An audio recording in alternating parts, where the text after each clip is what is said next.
Hey all you party people, and welcome to the last episode of Season 4 of I'll Go If You Go. I'm your host, Emily Harwitz.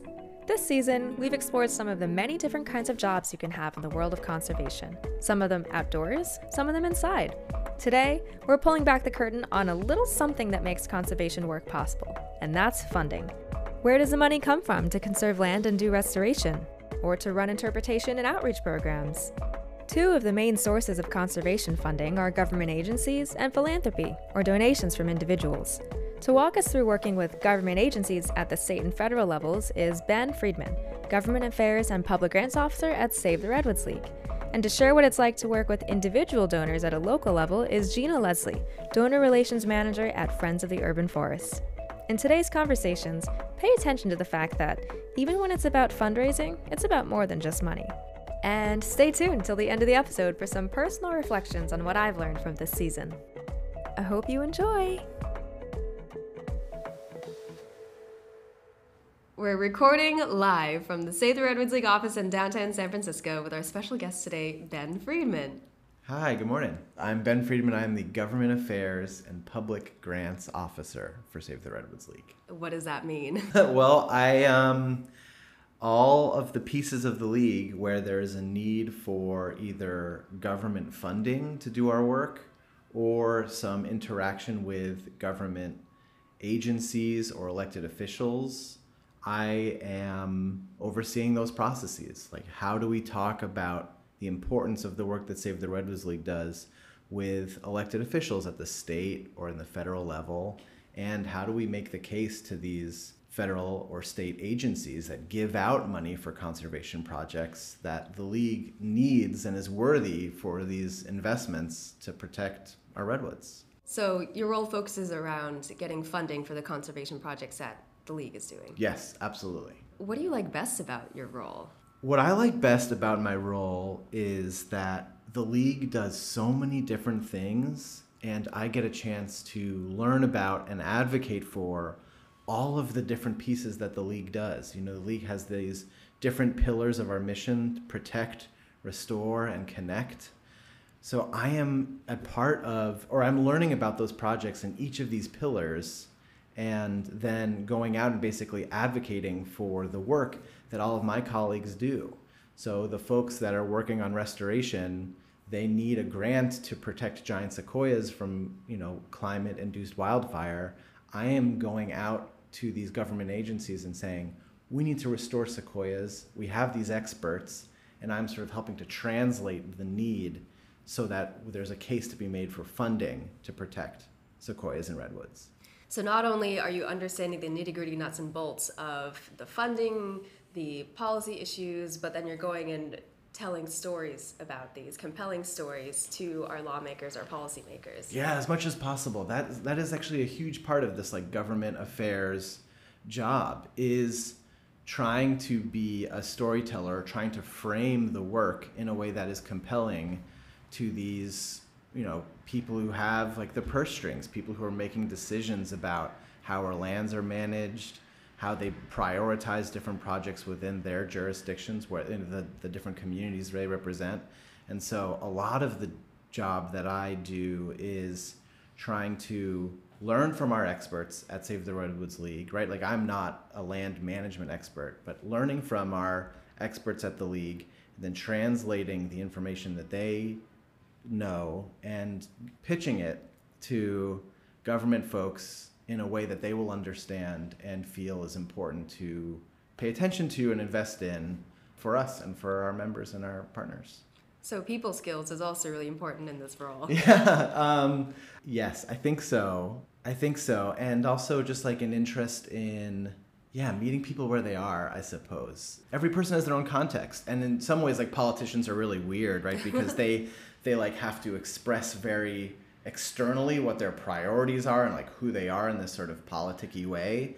But what that also means is that it's sort of easier to give that back to them and say, we hear you, that you care about clean water or clean air. And so given that, redwoods are this incredible engine for making sure that communities have clean water and clean air.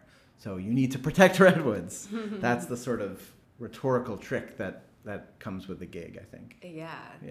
That sounds quite fun. It is fun. Problem solving, kind of like, it's like a puzzle, how do you fit the league's priorities in with whoever politician you're talking to? How do those align? That's right. And so, sometimes that includes like researching politicians and what like makes them tick. Or do they like to fish? Do they have a family that they talk about all the time? Where did they grow up?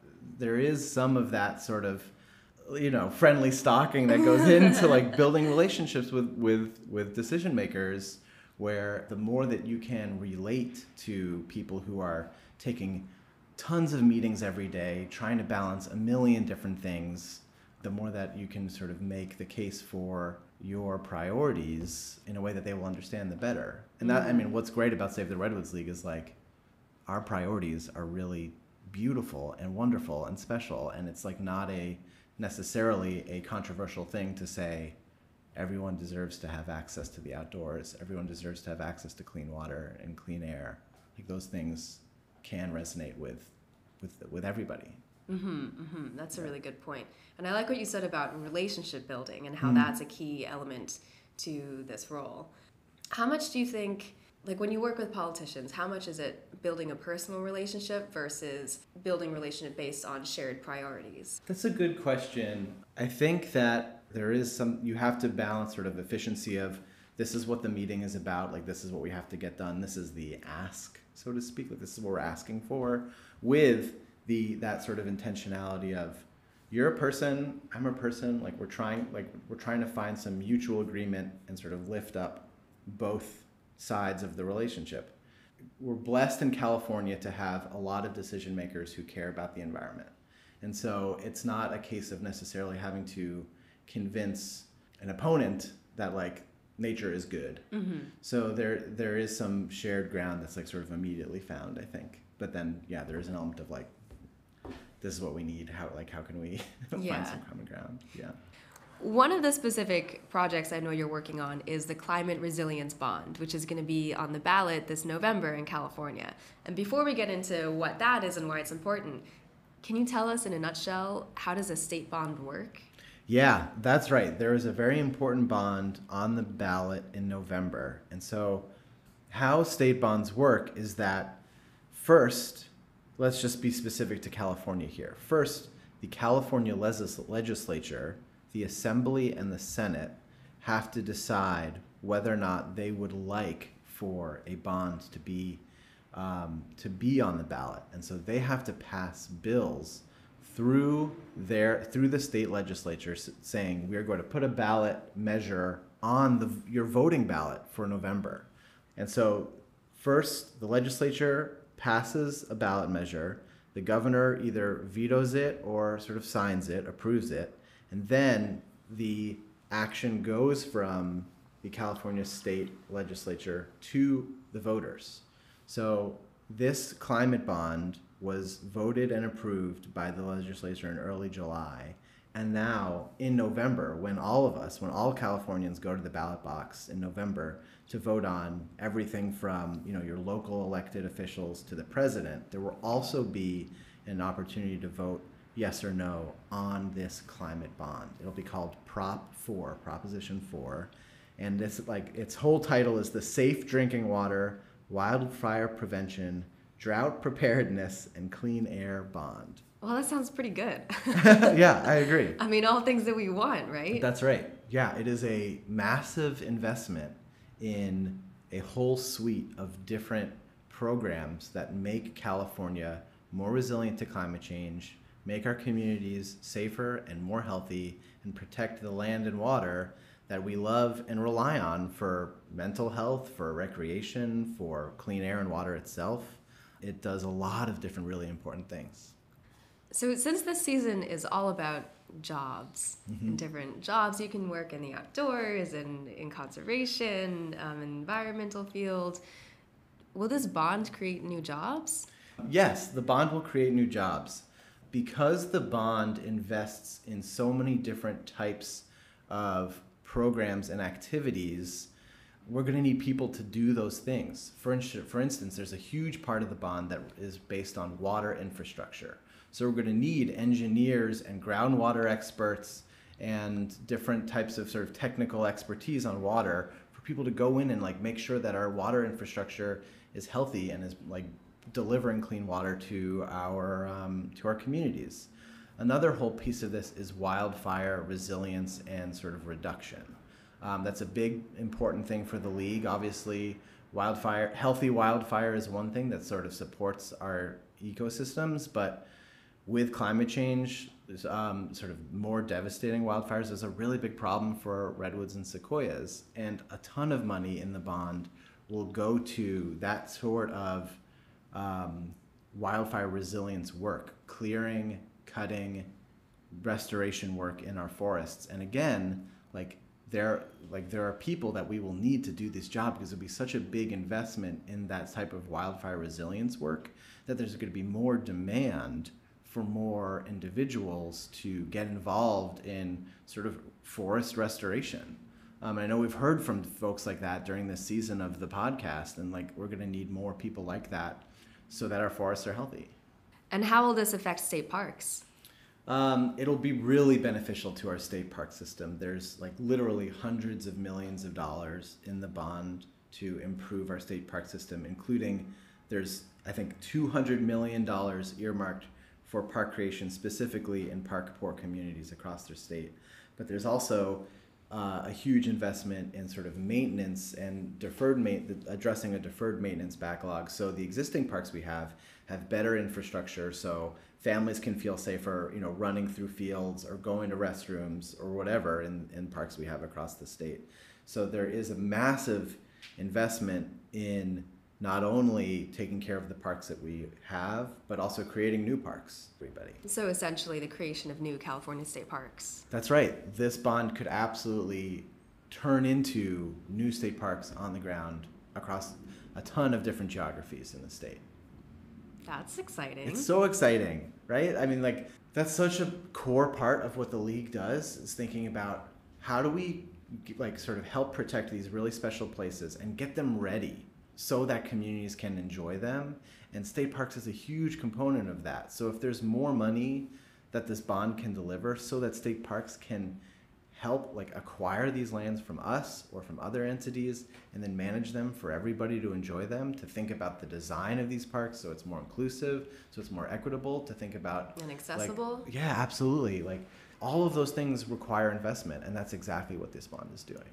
Is there anything that you'd like to leave our listeners with? Well, for sure, one thing I want to encourage everyone to do is to vote yes on Prop 4.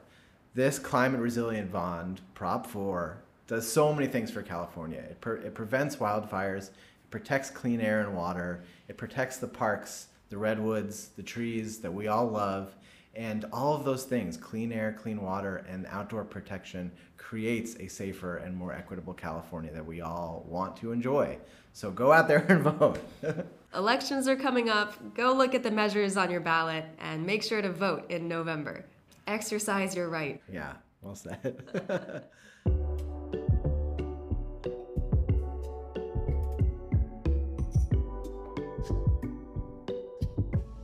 I'm here today recording in a beautiful community garden in Potrero Hill with Geenah Leslie, Donor Relations Manager of Friends of the Urban Forest. Thanks, Emily. Hi, nice to be here. The mission of Friends of the Urban Forest is to connect people with nature and each other by planting and caring for San Francisco's street trees and sidewalk gardens. We do this through tree planting, tree care and maintenance, so caring for our young trees. We do so the first 3 years after planting them. And we also plant sidewalk gardens that beatify our neighborhoods, as well as provide natural habitats for some of our local pollinators. And we engage with our community through volunteer and educational events. We give away native tree species to eligible San Francisco residents. And we also have a workforce development opportunities for local urban forestry enthusiasts. I was really drawn to the organization through the values. There's a total of 5. Environmental justice, stewardship, trust, community, and joy. And 2021 was before my time. Our ED now, Brian, joined the team, and he brought with him sort of a shift shift and a focus and a commitment to ensuring more equitable distribution of street trees throughout the city, bringing the benefits to communities and to neighborhoods that have historically been left out of these efforts. And so I was really excited to work with an organization that made such an intentional shift in their work. All of that is really interconnected and important to me, and I was just really excited to be a part of an organization that was just taking this sort of step forward in that right direction. I was also really inspired by the workforce development branch. I come from a family of educators. Shout out to my mom and sister and godmother. They have been teachers, and they've really sort of shown me the value there is in nurturing our young minds and thought and decision makers of tomorrow. And it's really part of the sustainability efforts in maintaining this sort of integration of the next generation of these thought leaders and decision makers. So I want to hear more about your role at Friends. What do you do, and what's your favorite thing about it? Yeah, so I am the donor relations manager at Friends. So I work to cultivate and grow what is known as our mid-range level donors. And my goals are to really focus on this donor journey and create and manage communications of this group of donors, as well as engagement plans that are specialized to each unique giving level. I really work to understand how it is that folks want to be engaged with Friends, why they'd work to support Friends, and really ensure that they are understanding the impact that their generous contribution is having, not just on our work, but on the mission at large. And so I do this through just having conversations with them and working to really just understand that donor journey. And so when I say mid-range, I'm referring a little less about the dollar amount or the amount of the gift, and more so about the engagement levels, because the term mid-range, major, donor, that can vary from organization to organization. But mid-range refers to the folks that don't just give once, but aren't quite at that quote-unquote major level donor. And so we find that this specific group of people have a very unique cultivation needs and stewardship needs. Can you say more about that? Yeah, these are what philanthropy referred to as like the engagement seekers. So they really want to understand the work. They want to be more engaged and involved. They're usually pretty loyal. They give over time, and their gifts really amount to a really great impact on the work. And so we want to make sure that they really understand the impact that their support has over the years. It's really interesting to me that you use the words cultivate and steward, because those are words we use in restoration as well. You're restoring an ecosystem, nature. You cultivate and steward a garden, for example, like the garden that we're in right now.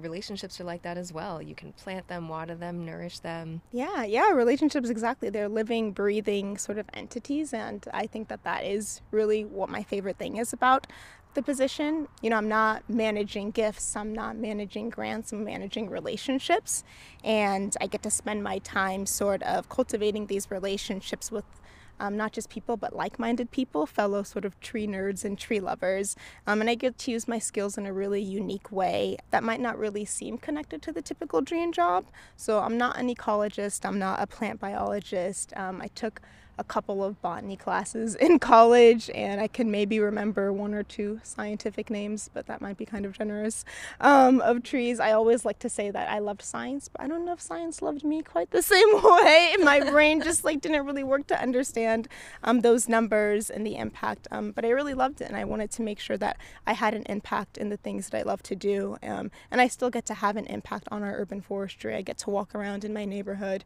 and see the physical manifestation of my work. I see that tree with our Friends logo on it, and I know that my work and my efforts made a contribution to not just that tree, but to the benefits it brings to myself and to my community at large. And I think that's really my favorite part. And anyone who walks by that tree will benefit. Exactly. What's something that surprised you about this role? What most surprised me, I think, is the loyalty of some of our donors. We have been, Friends of the Urban Forest, that is, has been around for quite some time, since the early 80s, so a little over 40 years. And over that time, as a society, we've hit some economic highs and some economic lows. And I think especially over the past few years, we've seen what is referred to as a dip in philanthropic giving and a shift in giving trends. And even with that, and it's in the age of the web, it just feels so hard to stay afloat with so many different things going on and so many different causes to support. And even with that, we have donors that I've spoken to that have been giving to us for over a decade. And I think that is so special for them to just have this sort of unwavering, continued support for us. And it really just makes me want to sort of give back to them and show that appreciation. And I don't know if there is one single thing that I could do that can encapsulate all of the appreciation and gratitude that we have for their support, but I get to show up every day at work and I get to try that, and I think I really like that. Yeah. So fundraising for nonprofits. Obviously, any organization needs a certain amount of funding to continue their operations. But I'm wondering, hearing about how you manage donor relations, it sounds like there's so much more than just the money that donors can give. Why would you say fundraising is important for nonprofits, and what skills or personality would make someone a good fit for working in fundraising, donor relations, development? Yeah, like you said, the obvious answer is that's the reality that we live in. We need the funds to do the work. We need the funds to maintain community efforts, collaboration, thoughtfulness, all of that, creativity. And what's really imperative as my work as a fundraiser is securing what's called unrestricted funds. So a lot of gifts that we get can be earmarked for specific programs like tree watering or tree care, or even workforce development. But the unrestricted funds really goes to support a lot of the behind the scene efforts like office operations or even staff wages. All of that's needed to really keep our programs afloat and to keep our mission alive. Most importantly, or rather, I guess an aspect that keeps fundraising and fund development sort of in this cycle is the work of cultivating the relationships with the donors. I think it's really important to remember, especially when working with individual people, so not foundations or corporations, but just your average Joe, your human being, is that, they are human beings. They're not ATM machines, and they are worthy of thoughtfulness and respect. And it is a symbiotic relationship that you're having with donors. Yes, they are giving you the opportunity to continue your work with their generosity, but in return, you are also giving them the opportunity to engage with you in a really thoughtful and intentional way and to really understand the impact of their gift. And I think that that's really special. And what I really love so much about fund development is that I think any type of person or personality can do it, especially if you're working for a mission or an organization that you're really aligned with and excited to talk about. I consider myself to be pretty shy and an introvert, and fund relationships and fund development has actually helped me to grow more confident in my speaking skills and in connecting with people, just because I just get to talk about our common shared interests. Like, you like trees, I like trees, you like environmental justice, I like tree equity. Like, I can sit and do that all day. How does planting and caring for trees and sidewalk gardens help mitigate global environmental problems like climate change? Yeah, I'm also really excited to answer this question. So the EPA, that is the Environmental Protection Agency, acknowledges our urban forests as what's called green infrastructure, and they do a lot to sort of mitigate some of the challenges that climate change brings. So for one, there's the cooling effect that trees bring. They provide not just shade, but actually releasing water vapor into the air. And most of us have also heard about what's referred to as our carbon footprint. So this is the amount of greenhouse gases that are generated by a lot of our actions. So a lot of the moving vehicles, which we might hear in the background, or the food that we eat, or even the sort of energy that we use. And so these escalating emissions of these greenhouse gases is what is causing our planet to warm. And the trees and gardens sort of work to mitigate that and counteract this by acting like a carbon sink. So they absorb a lot of the CO2, the carbon dioxide, and then turn that into oxygen, which is what we need to breathe and to inhabit this beautiful planet. Trees also work as filters for airborne pollutants. They give us fresh, clean air to breathe and provide natural habitats for our pollinators, so the birds and the insects, so that they can thrive and then go on to support the continuation of our ecosystems. Trees also help capture excess rainfall, as we've sort of experienced these past few years, especially here in the Bay Area and California. We all are part of this symbiotic ecosystem, and we all have a part to play, and we all have a part to receive as well. And trees are definitely not excluded from that. I think one of the less spoken benefits of trees and sidewalk gardens in regards to climate change is the hope that they bring. We know that trees and plants provide so many benefits to our mental health and personal well-being. It inspires and builds confidence, and with the weight of the world just being so heavy, trees always are here to remind me, at least, to stay grounded, stand tall, and give selflessly. They remind me that I'm not just one individual, but connected to a larger ecosystem, and the things that I do can and do have an impact. That's beautiful. Wow, trees give us so much. I know. I love them. I loved hearing you articulate all those points because I think as you say them, it just makes so much sense, and it's the kind of stuff that seems obvious, but you don't really think about it until it's in front of you or until you hear someone talk about it. Especially that last point you mentioned about how trees give us hope. I think it's so important that we have trees to ground us. Yeah, when I think about the benefits of an urban forest and having trees all around us, I think a lot about just the everyday beauty that they can provide. There's just so many benefits. Yeah. Okay, well, Geenah, thank you so much for joining us today on I'll Go If You Go. I had so much fun learning about Friends of the Urban Forest and about our urban forest itself. Yeah, thanks so much for having me. Woo! We made it to the end. I love that message of hope, appreciation, and grounding that trees give us. Something that really stood out to me about today's conversations is that what drives even fundraising work is the relationships, based on shared values and a commitment to making the world a better place. That's really what I'll Go If You Go is about: exploring outdoors, connecting with nature, building community, and reimagining conservation. And this season, through all the different kinds of jobs we've explored and incredible guests we've gotten to know, we've seen that this work needs all of us, with our unique perspectives and skills. We're all in this together, and there's a place for everyone in conservation. This season is produced by Leslie Parra and hosted, edited, and sound engineered by Emily Harwitz. Thank you to Adam Kaplan for tech support, and Caleb Castle, Marcos Castañeras, and Mary McFeely for graphic design and media support. Theme song and music by Nu Nguyen and Annie Fung. You can find seasons 1, 2, and 3 wherever you listen to podcasts or on savetheredwoods.org, where you can also find transcripts of each episode. And that's a wrap on season 4. See ya out there!